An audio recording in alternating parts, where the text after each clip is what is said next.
Polri mengeluarkan peraturan Kepala Kepolisian nomor 4 tahun 2025 yang memberikan pedoman baru dalam penindakan aksi penyerangan terhadap aparat kepolisian.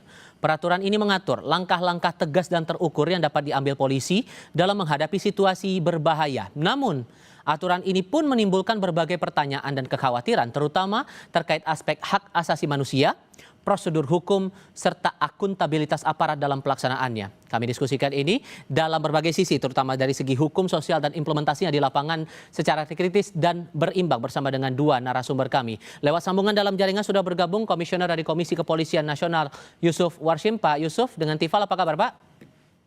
Alhamdulillah. Terima kasih sudah bergabung bersama kami. Sementara di studio Kompas TV sudah bergabung juga Ketua Umum YLBHI Muhammad Isnur. Mas Isnur, apa kabar? Baik, Mas Tifal. Terima kasih sudah bergabung juga dan sudah datang di studio Kompas TV kali ini. Pak Yusuf, begini, kalau mengutip pernyataan dari Kabag Penum Humas Polri, Pak Erdi Caniago, Perkap ini keluar bukan bentuk reaktif atas suatu peristiwa, tapi pedoman yang lebih bersifat antisipatif dan preventif. Tapi publik sudah kadung menangkap pandangan Perkap ini keluar, ini merujuk dari peristiwa demo yang berakhir rusuh pada akhir Agustus lalu. Jadi yang tepat yang mana Pak sebetulnya? Perkap ini didasarkan keluar karena apa? Iya, ya kita sebenarnya kaget juga kok Perkap seperti ini pada saat ini itu cepat-cepat diterbitkan, gitu. Tidak mempertimbangkan situasi dan kondisi yang pada saat ini barangkali itu lebih tepat sebenarnya sesuai dengan aspirasi publik yang ada. Apabila itu dapat ditangkap dengan baik, bagaimana kita melakukan evaluasi dan penyempurnaan peraturan perundang-undangan yang ada saat ini terkait dengan penanganan unjuk rasa, yang itu diantaranya peraturan mengenai penggunaan kekuatan, peraturan penanganan anarkisme, peraturan terkait dengan pengendalian massa. Saya kira sebenarnya yang memiliki momentum yang sangat tepat sesuai dengan situasi dan kondisi, itu yang perlu dilakukan evaluasi dan penyempurnaan sesuai dengan dinamika yang ada. Nah, kalau namanya peraturan itu kan secara yuridis pasti ada kebutuhan hukum. Apakah kebutuhan hukum itu mendesak atau tidak? Nah, setidaknya ya kami tentu sebagai pengawas fungsional dalam hal ini, ketika sebelumnya ada dimintakan saran dan masukan, tentu kita akan memberikan saran dan masukan. Tapi sayangnya itu kami tanyakan pun kepada rekan-rekan yang lain, belum ada informasi terkait dengan akan adanya terbit Perkap itu. Baik. Oke. Ada tiga hal. Yang pertama terkait dengan kebutuhan hukum, meskipun di dalam konsideran menimbangnya itu disebutkan secara sosiologis sering menghadapkan situasi ancaman. Tapi kan ini digunakan satu diksi penindakan terhadap penyerangan. Maka pertanyaan filosofis yang harus bisa dijawab, mengapa dilakukan penyerangan?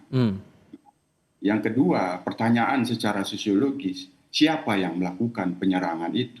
Itu harus bisa diberikan jawaban yang bisa memberikan satu gambaran. Siapa yang menjadi subjek penyerang, siapa yang menjadi objek diserang, itulah dijawab mengapa dilakukan penyerangan. Dan siapa yang melakukan penyerangan itu. Baru yang ketiga, pertanyaan secara yuridis, apakah ketentuan-ketentuan norma-norma yang ada itu tidak bisa menjangkau terkait dengan hal-hal apabila itu kaitannya dengan pelanggaran hukum. Itu. Nah, oleh karenanya tentu ini barangkali ya sudah mendapatkan kritikan dari publik, salah satunya oleh Mas Isnur ini, ya pasti. Maka menurut kami semestinya apabila memang ada kebutuhan hukum seperti ini, ya ditahan. Diselesaikan dulu proses penyelidikan terkait dengan yang peristiwa tanggal 28 Agustus yang lalu, peristiwa Rantis Brimob itu Mas Isnur, diselesaikan. apa yang sebenarnya fakta-fakta hukum kaitannya dengan dugaan tindak pidananya, baru kita masuk kepada situasi yang itu yang dikonstruksi di dalam konsideran pertimbangan itu ada kebutuhan hukum, tapi mungkin barangkali perlu dipertimbangkan tidak saat ini. Itu kalau melihat ini poin-poinnya, terutama kan Anda pasti sudah mempelajari ya Mas Isnur, isi perkap itu terutama jadi sorotan oleh teman-teman aktivis ini di poin ke-6. Pasal 6 yang dinilai ini bertentangan dengan nilai-nilai hak asasi manusia, mengingat belum ada batasan yang jelas soal tindakan yang tegas dan terukur dalam aturan ini. Anda merasanya arahnya gimana nih? Jadi gini Mas Tifal dan seluruh warga Indonesia, peraturan itu dibuat akan jadi rujukan bagi setiap anggota dalam melakukan tindakan. Maka berhati-hatilah membuat peraturan karena dia bisa berdampak serius di lapangan ketika dia multitafsir, ketika dia tidak jelas rujukannya, tidak jelas standarnya, akan dipakai secara sembarangan. Misalnya di situ ada aturan penggunaan senjata api secara tegas dan terukur. Seperti apa tegas? Seperti terukur. Itu kan nggak ada indikasinya, nggak ada indikatornya. Bagi banyak anggota tertentu misalnya di lapangan ketika ada orang mau datang berkonvoi pakai motor dianggap serangan, dia anggap sebagai terukur dan tegas, dia tembak misalnya. Jadi satu undang-undang, satu peraturan ini hati-hati membuat. Satu itu ya. Jadi kita melihat ada kalimat-kalimat, ada instruksi, ada peraturan yang tidak jelas indikatornya. Tidak jelas dasarnya, sejauh mana ukurannya. Dalam undang-undang Mas, dalam PUU disebut namanya lex stricta. Jangan sampai buat peraturan itu nggak strict. Ditafsirkan sana-sini sehingga karet dan di lapangan orang bisa bertindak semena-mena. Akhirnya apa, evaluasi kan misalnya gini. Dulu ada penggunaan senjata api yang dievaluasi sekarang oleh polisi. Karena apa? Karena banyak anggota yang menembak anggota lain. Kenapa? Karena ketidakjelasan dalam penggunaan peraturan senjata api. Nah sekarang kok didonggarin lagi? Itu satu. Yang kedua, kita melihat kontennya ini, sebenarnya ini rasa undang-undang Mas. Jadi peraturan yang harusnya pembuatannya di level undang-undang. Karena nggak boleh mengatur tindakan-tindakan yang bisa merampas, yang bisa menangkap, yang bisa menahan di levelnya peraturan. Walaupun ini lingkungannya peraturan Kapolri untuk institusi internalnya saja. Menangkap, menahan, itu peraturan di KUHP Mas. Definisi yang jelas di KUHP itu aturannya ada. Kapan dilakukan penangkapan, kapan dilakukan penahanan, kapan dilakukan penggeledahan, itu di KUHP. Nah sekarang di degrading isinya, kualitasnya di peraturan. Padahal KUHP peraturannya lebih tegas. Siapa yang bisa menangkap, siapa yang bisa menahan, saat kapan, dengan cara apa, ya kan? Bagaimana evaluasinya? Jadi dia sebenarnya bertentangan dengan aturan yang ada di KUHP dan bahkan bertentangan dengan aturan yang di kepolisian sendiri. Ada namanya Perkap 1/2009 tentang penggunaan kekuatan kepolisian. Itu lebih jelas, lebih clear peraturannya. Ada lagi misalnya juga Perkap nomor 8 tahun 2009 tentang implementasi HAM. Jelas indikatornya. Jadi bahkan ini bertentangan dengan peraturan yang sendiri. Yang ketiga, kalau ada pelanggaran, kalau ada kejadian, kalau ada tindakan penyalahgunaan wewenang, di mana mekanisme pengawasannya? Jadi bagi saya ada 5 hal yang tadi, dari saya 3, tambahannya dari 2, dari Pak Yusuf dan dari Pak Ijul. Dari Pak Yusuf tadi momentum Mas. Ini orang kadang sedang kecewa dengan kepolisian. Banyak yang meninggal, banyak yang luka-luka, banyak yang dikerasi saat demonstrasi. Problemnya di situ. Kemarin kami YLBI diundang oleh Pak Kapolri dan menyampaikan masukan. Yang gatel di sana, yang penyakit di sana, tiba-tiba keluar obat di sini. Bukan mengobati yang ini. Anda menangkap arahnya buat apa kalau begitu? Iya, pertanyaannya ini tidak menjawab harapan masyarakat dalam desakan reformasi kepolisian. Justru ini bagian tindakan yang menambah catatan buruk dalam produksi kebijakan di internal. Oke, soal reformasi kepolisian kita akan coba bahas itu nanti. Nah Pak Yusuf, ada pandangan bahwa Perkap ini sudah hilang nih nilai unsur-unsur menjunjung hak asasi manusianya. Dari Kompolnas juga menangkap begitu? Ya, itu tentu kita sudah masuk pada substansi. Sementara kita sendiri sebenarnya tidak perlu kita masuk kepada substansi itu ya. Pada posisi perlu dipertimbangkan terbitnya Perkap ini, ketika pun dikatakan ada kebutuhan hukum, tentu situasi dan kondisi pada saat ini, apa yang dimaksud kebutuhan itu ya kita lihat bagaimana kebutuhan publik, kebutuhan masyarakat, tuntutan dan harapan publik dan harapan masyarakat terhadap Polri itu apa. Nah, jadi kami tentu tidak ingin masuk terlalu cepat kepada persoalan-persoalan substansi karena saya sendiri sebagai anggota Kompolnas ya ya terkaget-kaget mengapa Perkap ini pada saat ini diterbitkan. Padahal dari KUHP yang ada sekarang juga sebetulnya sudah mumpuni menurut Anda begitu, Pak? Ya itu nanti perdebatan kita pada wilayah substansi bagaimana norma itu dirumuskan ketika menyebut penangkapan, penggeledahan, itu kan sudah masuk tahapan penyidikan. Apakah Perkap ini boleh mengatur yang itu sebenarnya sudah sangat strict, itu masuk dalam kaitannya dengan penyidikan. Mengapa disebut penindakan? Maka kan ketika ruang lingkupnya itu masih sedemikian rupa bisa dipandang multitafsir, ini penindakan yang dimaksud penyidikan atau bukan, nah itu perlu dilakukan perdebatan lebih luas dan panjang lagi. Oleh karena itu, sekali lagi kami sebagai pengawas fungsional Polri dalam hal ini tidak ingin masuk dulu kepada persoalan substansi itu. Bahwa Perkap ini sekali lagi masih diperlukan adanya sebuah pertimbangan yang lebih luas yang dimaksud dengan kebutuhan hukum yang pada saat ini adalah kebutuhan publik, kebutuhan masyarakat. Tadi pertanyaan yang saya sudah sampaikan, mengapa ada penyerangan terhadap kepolisian? Mengapa kepolisian itu dijadikan sasaran penyerangan? Itu harus ada jawabannya dan itu bisa menjelaskan, oh ternyata begini-begini. Nah, publik sendiri apa sebenarnya yang dituntut kepada Polri? Oleh karena itu, tentu yang seharusnya tadi sudah disinggung oleh Mas Isnur, seolah-olah ini nggak nyambung. Publik menginginkan ini, yang dibuat begini. Nah, ini yang harus diketemukan dulu.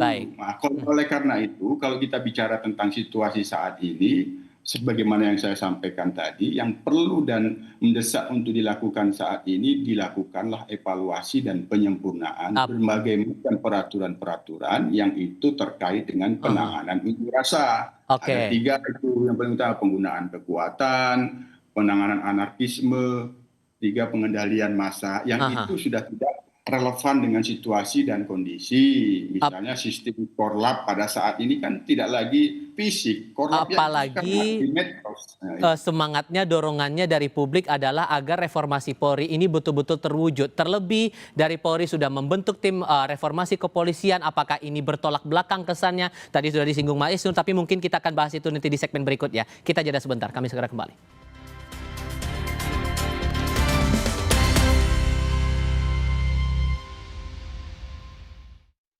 Mulai 25 kalsium 콜라겐 부르크랑 꿀리크리프 툴랑 크로포스 No worries 콜라겐 Susu steril dengan 1000 mg kolagen dan kalsium, kulit no keriput, tulang no keropos. 콜라겐 susu awet muda. Tiap orang punya semangatnya masing-masing untuk memberikan yang terbaik. Terima kasih untuk kamu yang tidak bercerita tapi selalu semangat 100%.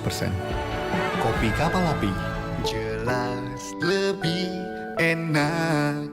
Aku Viva melewati 7 tahap nano purifikasi, menjaga dan memastikan setiap tetesnya mengandung mineral baik yang diperlukan tubuh, sehingga begitu sejuk di tiap teguk. Aku Viva, murni alami dari Wingsfood. Mulai 25 kalsium 콜라겐 부르크랑 꿀리크리프 툴랑 크로포스 No worries 콜라겐 Susu steril dengan 1000 mg kolagen dan kalsium, kulit no keriput, tulang no keropos. 콜라겐 susu awet muda. Beli popok celana dewasa 3-in-1 buat Eke si Oma Linca. Ekstra serat, ekstra kering, ekstra tipis. Kebelet, beli aja. Praktis, gak bocor, say. Oma Opa, no worry. Pakai. Semua jadi easy. Mulai 25 kalsium 콜라겐 부르크랑 꿀리크리프 툴랑 크로포스 No worries 콜라겐 Susu steril dengan 1000 mg kolagen dan kalsium, kulit no keriput, tulang no keropos. 콜라겐 susu awet muda. Berita utama kembali hadir menyajikan sejumlah informasi menarik. Jadilah pemirsa utama. Bocah bernama Ryan Arkadika saat lomba pacu jalur di Kuantan, Singi, Riau menyita perhatian dunia. Gubernur DKI Jakarta Pramono Anung menegaskan fasilitas olahraga pedal dikenai pajak 10%. Ikuti berita utama setiap hari di jam-jam berikut. Live di Kompas TV. Didukung oleh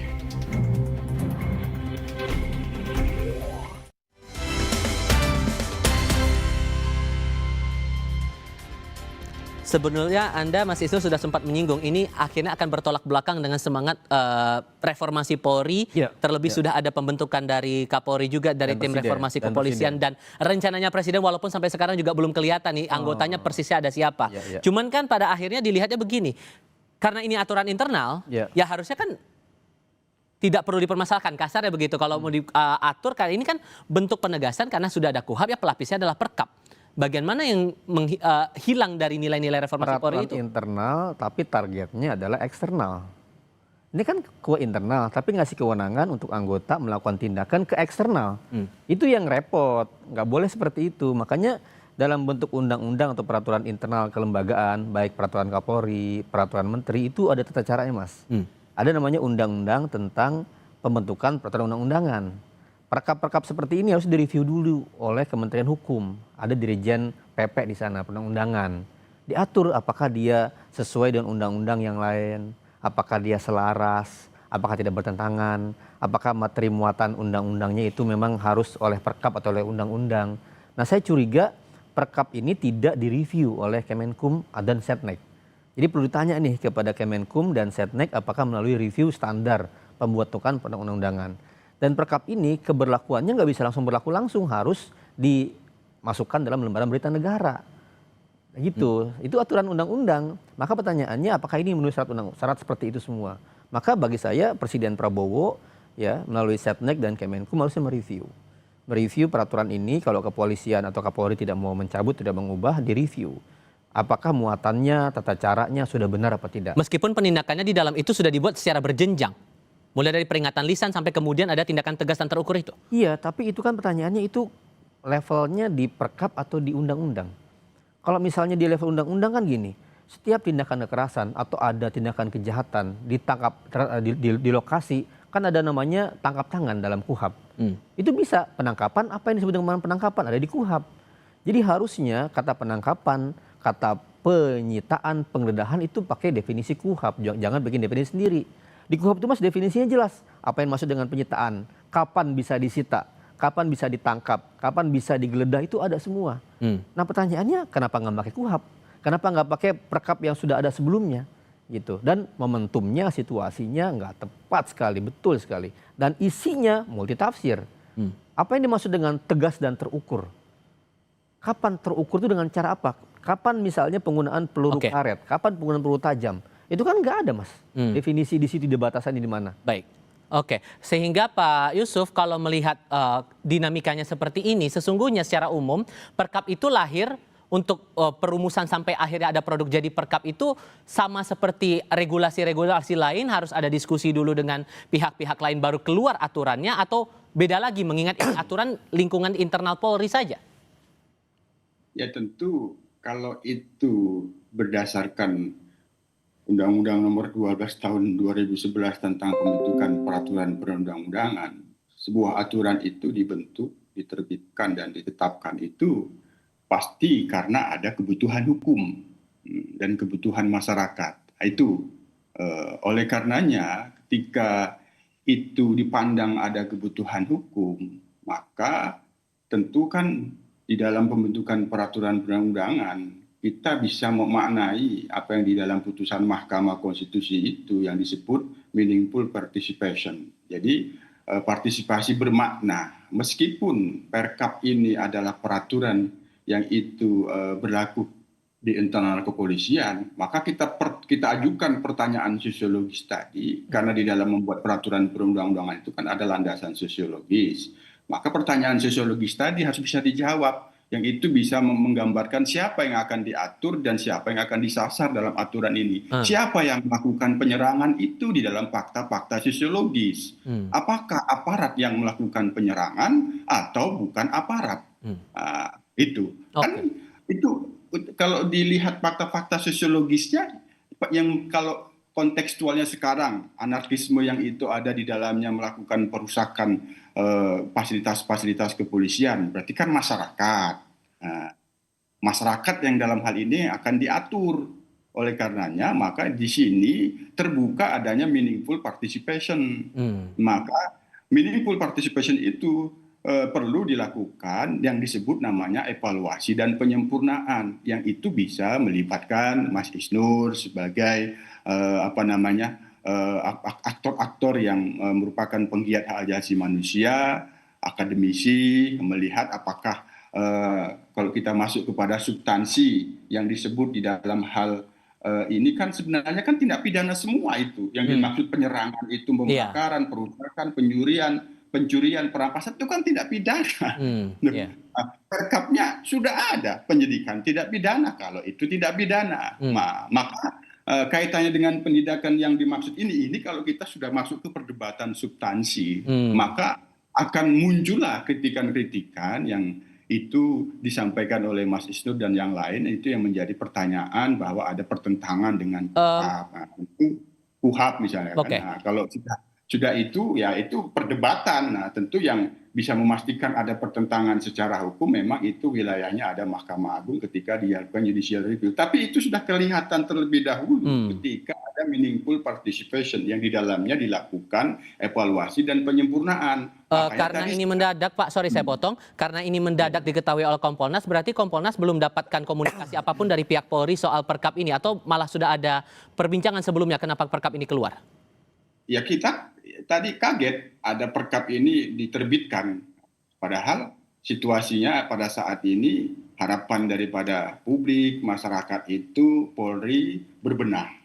Nah, Polri perlu dilakukan reformasi. Situasi dengan kaitannya dengan kegiatan unjuk rasa yang itu menimbulkan bentrok, korban, ada kebutuhan yang itu sebenarnya perlu dilakukan evaluasi dan penyempurnaan. Berbagai macam aturan penanganan unjuk rasa. Kan itu yang terlihat.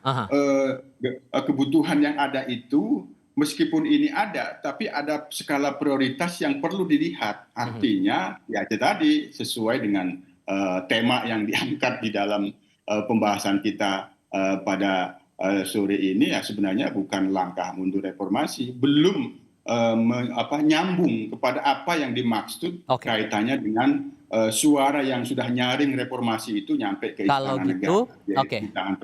Kalau gitu Mas Isnur, terakhir untuk Anda, ini masih bisa direvisi atau ada kemungkinan dicabut, atau harusnya gimana sih merespon ini? Kapolri cabut dulu. Revisi kan harus dicabut dulu. Cabut dulu, kemudian kalau emang ada kebutuhan pengamanan markas, kebutuhan pengamanan kantor, itu kan bisa diatur dengan banyak peraturan yang sudah ada. Pakai KUHAP, pakai Perkap 1 2009, pakai bagaimana itu ada semua. Jadi bagi saya ini ada upaya sebenarnya membuat kebijakan tapi jadi amburadul karena tidak matang persiapan dan pandangan kajian hukumnya. Jadi terlihat di situ di sana sini banyak bolong. Dan justru secara pandangan publik jadi kontraproduktif dengan harapan masyarakat, dorongan presiden, dorongan kita semua untuk reformasi. Ini malah menjadi menambah poin negatif. Baik, terima kasih Mas Isnur sudah hadir di studio Kompas TV. Pak Yusuf juga terima kasih sudah bergabung dalam diskusi kami kali ini. Sehat selalu semuanya. Selamat malam.